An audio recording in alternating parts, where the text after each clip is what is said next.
आज शिव महापुराण जी के कथा के क्रम में आज शिव महापुराण के रुद्र संहिता का आज 6वां अध्याय है। आज के अध्याय का नाम है शिव जी के स्वरूप और विष्णु भगवान जी की उत्पत्ति का वर्णन। कल के अध्याय में ब्रह्मा जी से नारद जी ने हाथ जोड़कर कहा था कि मुझे अब शिव जी के विषय में ज्ञान देने की कृपा करें। उनका कैसा चरित्र है, उनका कैसा स्वभाव है, उनका कैसी लीला है, उनकी कैसी उपासना करनी चाहिए, कैसे उनकी पूजा करनी चाहिए, कैसे उनको प्रसन्न करना चाहिए, शिव तत्व क्या है, शिव रहस्य क्या है। इन सभी बातों का ज्ञान प्राप्त करने के लिए नारद जी ने अपने पिता ब्रह्मा जी से निवेदन किया था। आज की कथा जो है उसी के क्रम में आगे चल रही है। ब्रह्मा जी कहते हैं नारद जी से कि हे नारद, तुमने जो प्रश्न किया है वो प्रश्न इस लोक में और परलोक में दोनों में हितकर और उपकारदायक होगा। विशुद्ध शिव तत्व को सुनने से, विशुद्ध शिव तत्व को सुनने से संसार के समस्त पापों का नाश हो जाता है।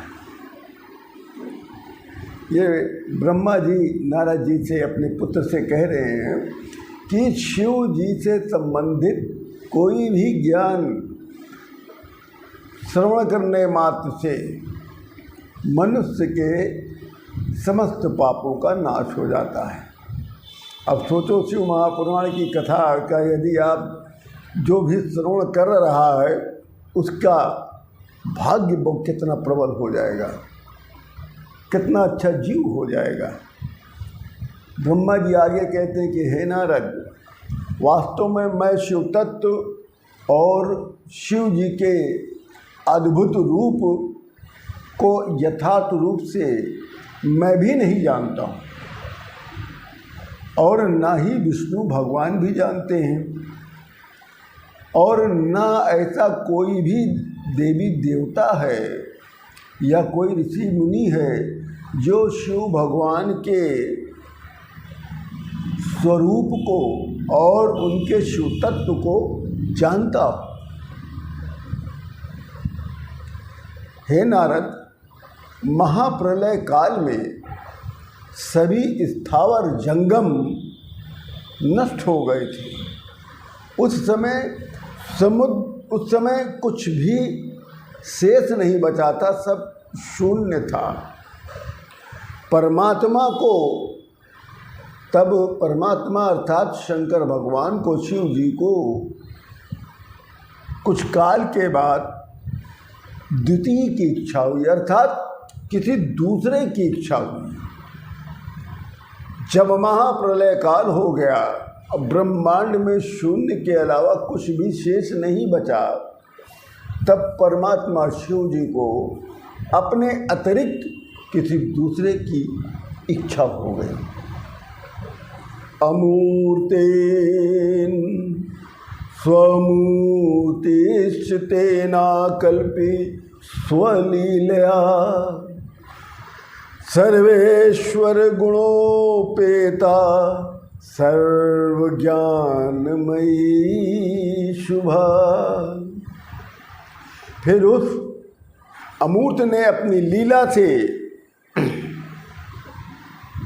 उस अमूर्त ने अर्थात शिव जी ने अपनी लीला से एक मूर्ति की कल्पना किया। उस कल्पना के साथ ब्रह्म अंतर्ध्यान हो गया। उस अमूर्त में अर्थात शिव जी में परतत्व की मूर्ति सप्त शिव है।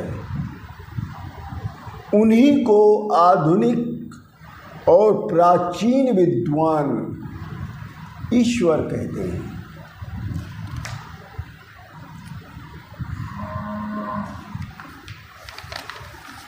उन्हीं को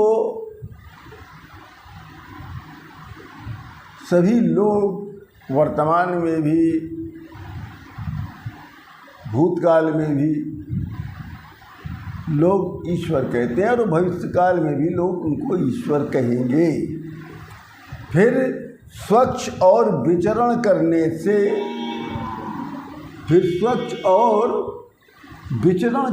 से ईश्वर शिव जी ने अपने शरीर से स्वयं शरीर धारिणी नित्य स्वरूपा शक्ति की सृष्टि किया।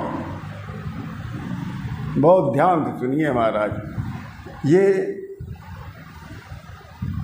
शिव महापुराण जी की कथा जो है चारों वेदों का सरलीकरण है महाराज, या यूँ कह लीजिए कि चारों वेदों का सूक्ष्म वेद कौन है, संक्षिप्त वेद कौन सा है?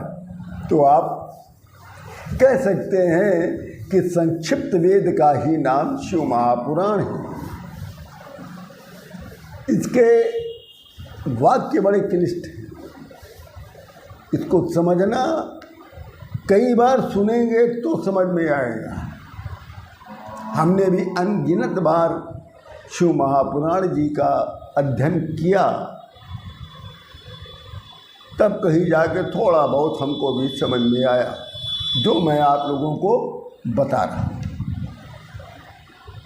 जब महाप्रलय काल के बाद जब पूरा ब्रह्मांड शून्य हो गया, कुछ भी शेष नहीं था, तो उस समय परमात्मा शिव जी ने द्वितीय की इच्छा की, अर्थात किसी दूसरे की इच्छा की।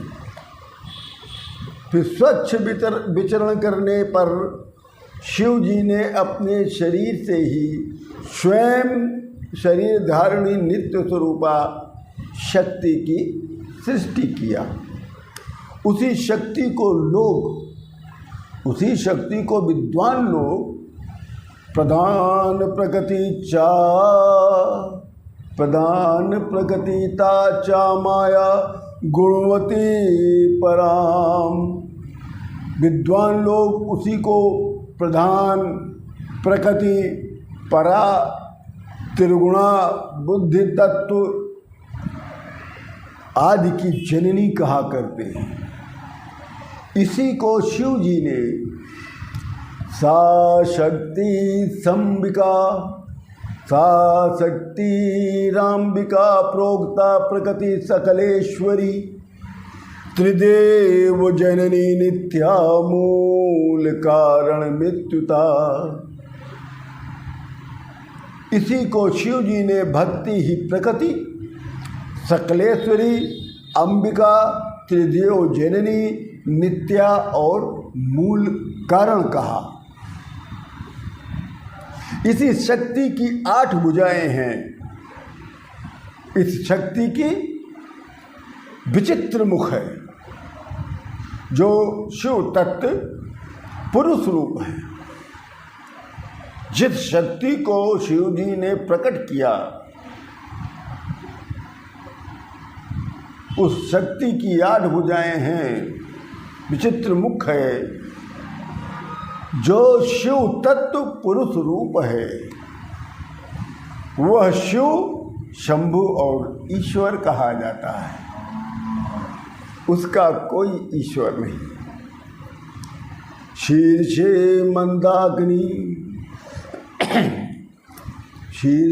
मंदाकिनी धारे भाल चंद्र त्रिलोचनः पंचवक्त्र प्रसन्नात्मा 10 बाहु त्रिशूलधिकः कर्पूर गौरव सुसितो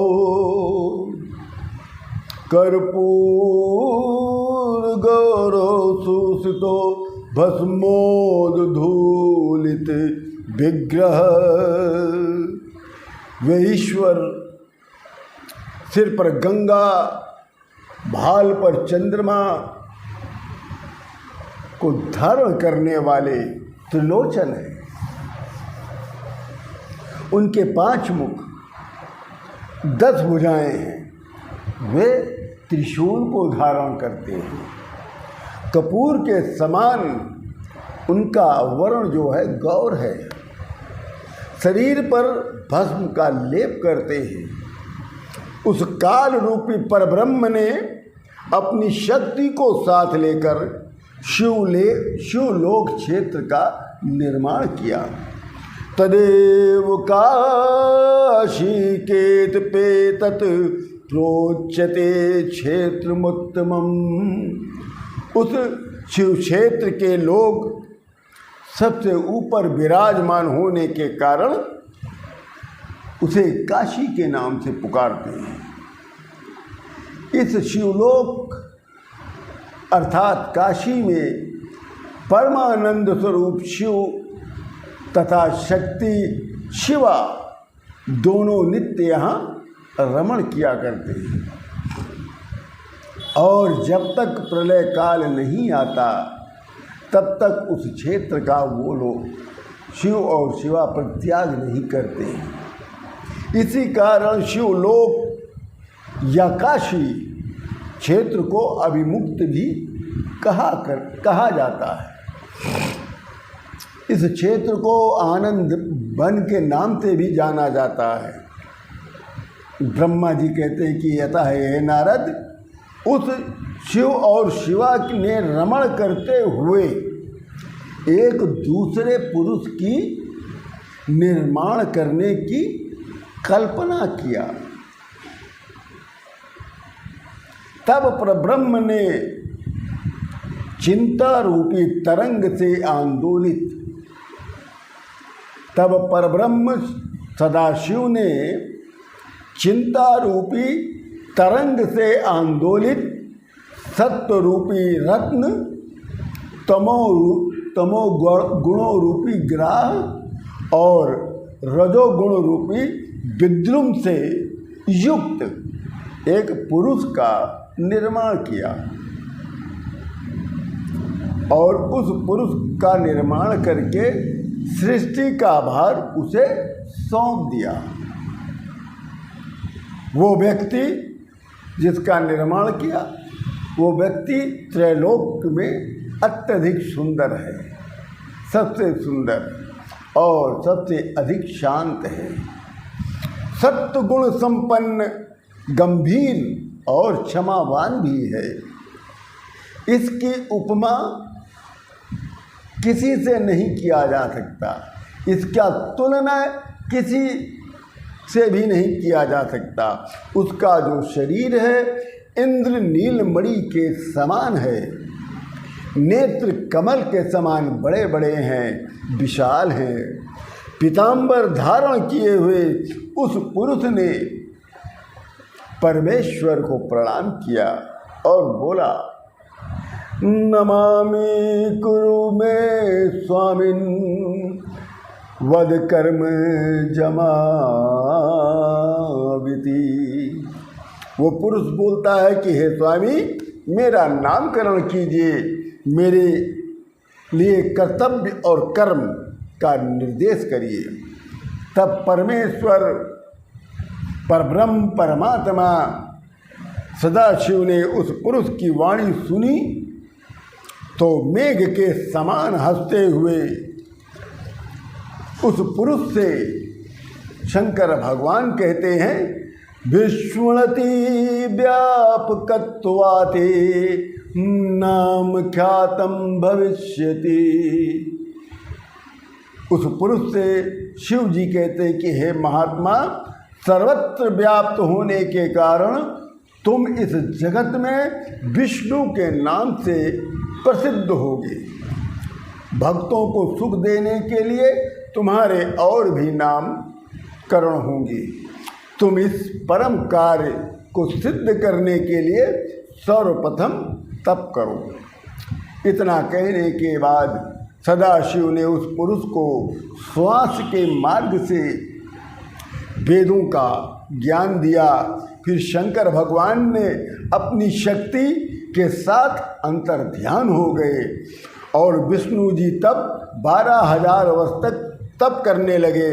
इस तप में उस पुरुष को परमेश्वर का दर्शन नहीं प्राप्त हुआ। तब उसके मन में परमात्मा शिव को, उसके मन ने फिर परमात्मा सदाशिव को याद किया।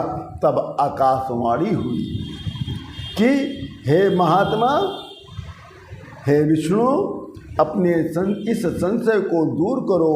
इस संशय को दूर करने के लिए तुम अभी और तप करो।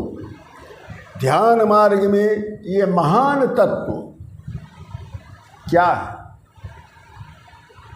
विचार करते करते, यही विचार करते करते विष्णु जी सो गए।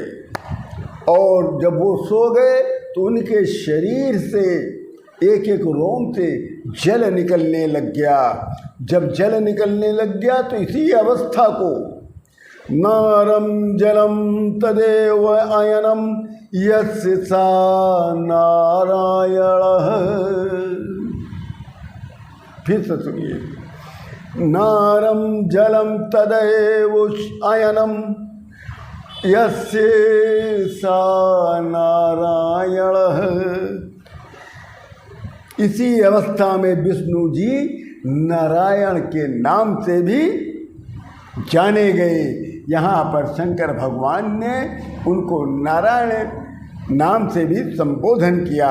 फिर भगवान सदाशिव जी ने विष्णु जी को 24 तत्वों को एकीकरण करके उनको ज्ञान की प्राप्ति करवाई है। इसी के साथ ये रुद्र संहिता का 6वां अध्याय पूर्ण होता है। आप सभी लोगों से पुनः निवेदन है कि वीडियो